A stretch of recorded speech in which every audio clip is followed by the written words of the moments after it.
So how do you make an idea last for over 2,500 years? I mean, not just survive, but stay clear, powerful, and whole. Today, we're diving into an ancient solution to a problem that's absolutely timeless: how to stop a powerful teaching from just dissolving into chaos. This is the story of the Saṅgītisutta, a truly brilliant blueprint for unity. All right, so let's jump right in. To really get the genius behind this blueprint, you first have to understand the crisis that sparked it all. And this wasn't just some theoretical problem. It was a real-time disaster unfolding in ancient India. So get this. Right after a teacher named Nigantha passed away, his community just imploded. It completely fractured. Can you imagine? Bitter arguments, everyone insisting they had the one true interpretation. The text says they were literally stabbing each other with verbal daggers, just an absolute meltdown. And the reason for all this chaos? It's actually pretty simple. The teachings hadn't been systematically organized.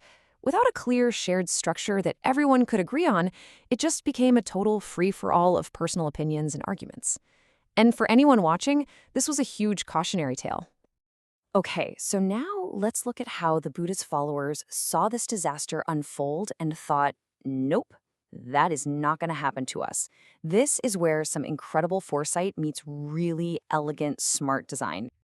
So in the town of Pava, the very same town where that other group was in turmoil, the Buddha's chief disciple, Sāriputta, stands up. He sees the fighting, and he lays out this proactive plan. It wasn't just about preserving the words. It was about embedding unity into the very act of remembering them. And the key is this one Pali word, Saṅgīti. It means to recite together. You see, the solution wasn't what we'd think of today, like writing a book. The idea was to perform the knowledge as one unified group. By chanting in unison, the community itself becomes the guardian of the teachings, constantly reinforcing that shared understanding. So how in the world do you get hundreds of people to recite a huge body of knowledge perfectly without it changing over time? Well, the answer was a system that was as simple as it was brilliant. They organized everything by numbers. First up, they started with the ones, or eka in Pali. These are the singular foundational truths. Things like, there is one thing that when you develop it leads to great benefit. Simple, memorable, a perfect place to start. Next, of course, came the twos, or dukkha. Here, concepts get presented in pairs, often as contrasts. This structure really helps the mind make connections, by showing you both sides of the coin. And you can see the pattern here. Then came the threes, or tika, then the fours, fives, all the way up to tens. Each number basically acts like a mental folder holding a specific group of related teachings.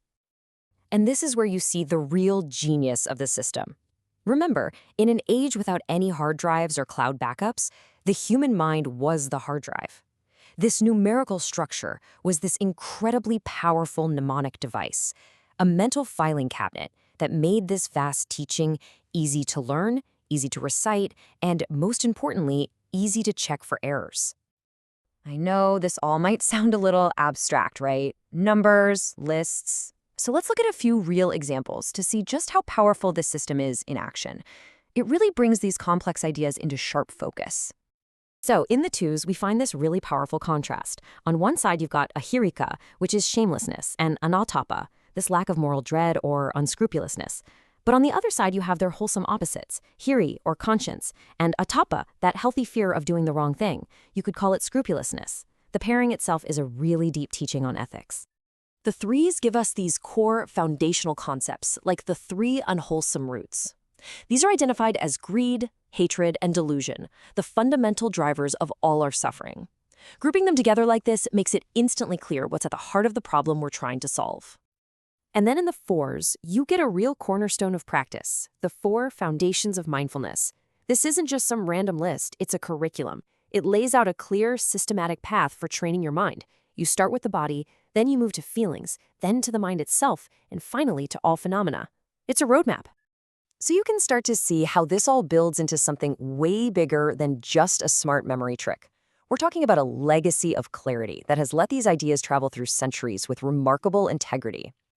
Which, begs the question, what was the ultimate goal here? Was it just about stopping arguments, or was there a deeper purpose to this incredibly meticulous numerical structure? The crucial point is that this system created a shared mental map.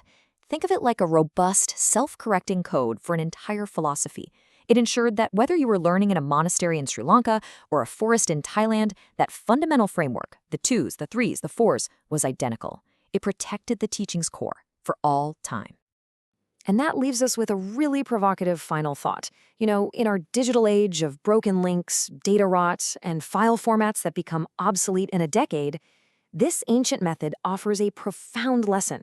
It really makes you ask, if you had to design a system right now to protect your most vital knowledge for the next 1,000 years, how would you make it last?